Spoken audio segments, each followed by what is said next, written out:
आज Doubtnut app download करें। Doubtnut पर अपने सभी गणित, रसायन विज्ञान, भौतिक विज्ञान और जीव विज्ञान के डाउट्स का करो सफाया। बस प्रश्न की फोटो खींचो, एक ही प्रश्न को क्रॉप करो और तुरंत वीडियो सोल्यूशन पाओ। अभी डाउनलोड करें। नमस्कार दोस्तों, आज का हमारा सवाल है। यहाँ पर हमें क्या करना है, स्तंभ ए और स्तंभ बी दे रखे हैं और हमें मिलान करना है। यहाँ पर पहला पार्ट है हमारे पास, बिंदु 3 की मूल बिंदु से दूरी होगी। तो सबसे पहले भाग को अगर मैं हल करूं तो हम जानते हैं कि किसी बिंदु, दो बिंदुओं के बीच की दूरी का जो सूत्र होता है हमारे पास, जैसे पहला बिंदु है हमारे पास x1 y1 और दूसरा बिंदु है हमारे पास x2 और y2। तो दोनों के बीच की जो दूरी होती है d, उसका सूत्र होता है हमारे पास रूट x2 माइनस x1 का whole square plus y2 minus y1 का होल स्क्वायर। तो यहां पर हमारे पास पहला बिंदु क्या है, बिंदु यहां पर दे रखा है 3√3 और मूल बिंदु के हमारे पास निर्देशांक क्या हो जाएंगे, 0 और 0। तो दोनों के बीच की दूरी क्या हो जाएगी, रूट।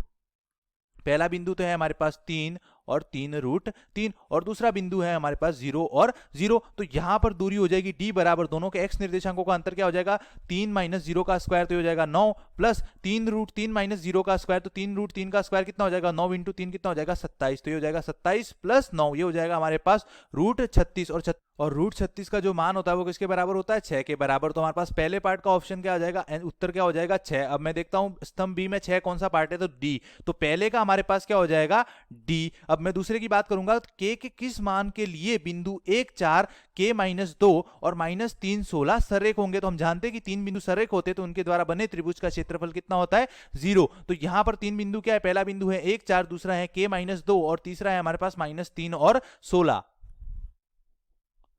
1 4 ये हमारे पास दूसरा भाग है, के -2 और -3 और 16, -3 और 16। अब 3 बिंदुओं से बने त्रिभुज का क्षेत्रफल अगर हमारे पास 0 आ जाए तो हम क्या बोलेंगे कि तीनों बिंदु क्या है, सररेख है। तो यहां पर त्रिभुज का क्षेत्रफल हम किस प्रकार से निकालते हैं, अगर सारणिक रूप में मैं त्रिभुज का क्षेत्रफल निकालूं तो a बराबर होता है हमारे पास 1/2 सारणिक x1 y1 और 1। तो x1 y1 कितना हो जाएगा, 1 4 और 1, x2 y2 तो ये हो जाएगा k -2 और 1 और x3 y3 तो ये आ जाएगा -3 16 और 1। और इसका मान अगर हमारे पास 0 के बराबर आ गया तो हम क्या बोलेंगे कि तीनों बिंदु सररेख है। और हमें पूछा है कि सररेख हो तो k का मान क्या होता है, तो यहां पर इसको 0 के बराबर रखूंगा तो 2 तो हमारे पास क्या हो चला जाएगा, 0 में चला जाएगा। और सारणिक का पहली पंक्ति के सापेक्ष प्रसार कर दूंगा, सारणिक में चिन्ह आ जाएंगे प्लस माइनस और प्लस। तो 1 के सापेक्ष तो आ जाएगा हमारे पास -2 इंटू एक, ये आ जाएगा -2 -16। -4 के सापेक्ष आ जाएगा, 4 वाली पंक्ति उस स्तंभ को छोड़ूंगा तो k -3 तो k +3 और +1 के सापेक्ष आ जाएगा हमारे पास 16 k -3 इंटू 2 कितना हो जाएगा, 6 बराबर 0। तो यहां से k का मान आ जाएगा -2 और -16 कितना आ जाएगा, -18 -4 k -12 और ये हो जाएगा +16 k -6 बराबर 0। तो 16 -4 कितना हो जाएगा, 12 k और -18 और -12 ये हो जाएगा, -12 और -6 कितना हो जाएगा, -18 और -18 कितना हो जाएगा, -36 36 इधर जाएगा क्या हो जाएगा, प्लस का 36। तो यहां से k का मान आ जाएगा 36/12, मतलब k बराबर कितना आ जाएगा हमारे पास 3, जिसके लिए तीनों बिंदु क्या होंगे, सररेख। तो यहां पर दूसरे पार्ट का ऑप्शन हो जाएगा हमारे पास 3 कौन सा है, सी। तो बी भाग का हमारे पास ऑप्शन हो जाएगा सी। अब तीसरे की बात करता हूं, तो तीसरा हमारे पास क्या है, बिंदुओं 3 5 और तथा -4 2 को मिलाने वाली रेखा पर लंबवत रेखा की प्रवणता क्या होगी। तो पहला बिंदु है 3 5 और दूसरा है हमारे पास -4 और 2।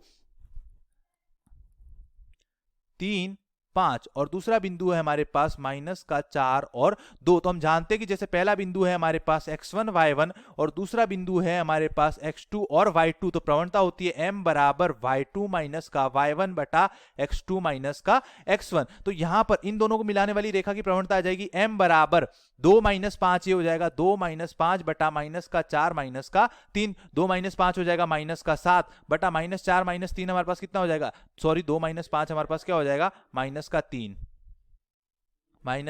बटा -4 -3 कितना हो जाएगा, -7। तो ये आ जाएगा हमारे पास 3/7। अब ये तो हमारे पास इनको मिलाने वाली रेखा की प्रवणता होगी। अब मेरे लंबवत रेखा की प्रवणता पूछी है, तो अगर दो रेखाएं लंबवत होती है, जैसे पहली रेखा हमारे पास L1 है, वो लंबवत है L2 पर, तो M1 गुणा M2 ये हमारे पास क्या होता है, -1। तो यहां पर इस रेखा की प्रवणता 3/7 है, तो लंबवत रेखा की प्रवणता हो जाएगी 1 बटा माइनस का, यहां से M1 का मान क्या आ जाएगा, -1 बटा M2। तो यहां से अगर मान लो ये M है तो मैं M' मान लेता हूं, तो M' बराबर क्या हो जाएगा, -1 बटा m और m की जगह क्या आ जाएगा, 3/7। तो इसकी प्रवणता आ जाएगी हमारे पास -7/3। अब मैं यहाँ पर ऑप्शन देखूंगा तो -7/3 हमारे पास विकल्प ए में, स्तंभ बी में हमारे पास ए भाग में क्या है, -7/3। तो हमारे पास तीसरे भाग का ऑप्शन हो जाएगा ए। अब चौथे भाग हमारे पास क्या है, चौथा है हमारे पास ए के किस मान के लिए रेखा है 3x प्लस वाई बराबर 2, 2x माइनस वाई प्लस 3 बराबर 0 और ax प्लस 2y बराबर 3 संगामी होगी।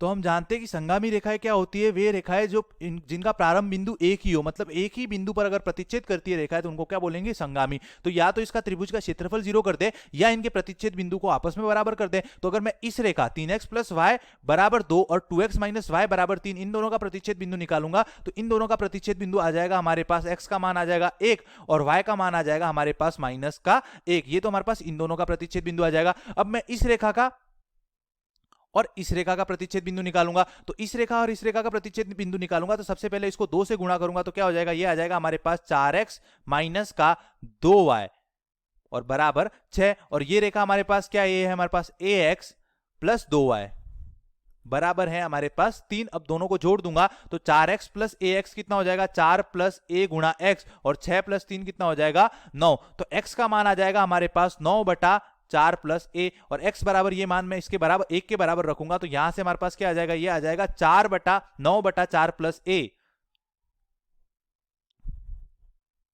9 बटा 4 प्लस a बराबर x का मान यहां से कितना आया था 1, इसके बराबर रखूंगा तो यहां से हमारे पास क्या आ जाएगा 4 प्लस a बराबर 9। तो a का मान कितना आ जाएगा 9 माइनस 4, a बराबर आ जाएगा हमारे पास 5 और a बराबर 5 हमारे पास ई ऑप्शन में है। तो यहां पर इसका ऑप्शन कौन सा सही हो जाएगा, इसके लिए हमारे पास विकल्प आ जाएगा ई। अब लास्ट है हमारे पास रेखा x प्लस वाई बराबर 2 रूट 2 की मूल बिंदु से लांबिक दूरी होगी। तो किसी रेखा की हमारे पास किसी बिंदु से जो लांबिक दूरी होती है वो होती है हमारे पास, जैसे मान लो रेखा है हमारे बिंदु है हमारे पास x1 y1 और रेखा है हमारे पास ax plus by plus c बराबर 0। तो लांबिक दूरी होती है d बराबर ax1 plus by1 plus c बटा root a square plus B square. ये हमारे पास क्या होती है, लांबिक दूरी। तो यहां पर हमारे पास बिंदु क्या है, बिंदु है हमारे पास मूल बिंदु और जो रेखा है वो है हमारे पास x प्लस वाई बराबर 2 रूट 2। तो ये हो जाएगा हमारे पास